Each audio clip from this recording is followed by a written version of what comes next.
ఈ మహాభారత యుద్ధం, ఈ మహాభారత గాథ అనేక సత్యాలను ప్రస్తావిస్తుంది. మహోన్నత సత్యమేమిటంటే వైవిధ్యము, భిన్నత్వమే అధర్మానికి మూలం. అయితే ఏకాత్మతయే ధర్మానికి ఆధారం.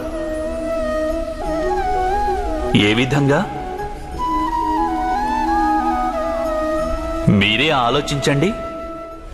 మనిషి హృదయం సుఖాలను ఆశిస్తూ, అధికారం, సంపదలకై కోరికలతో సదా నిండి ఉంటుంది.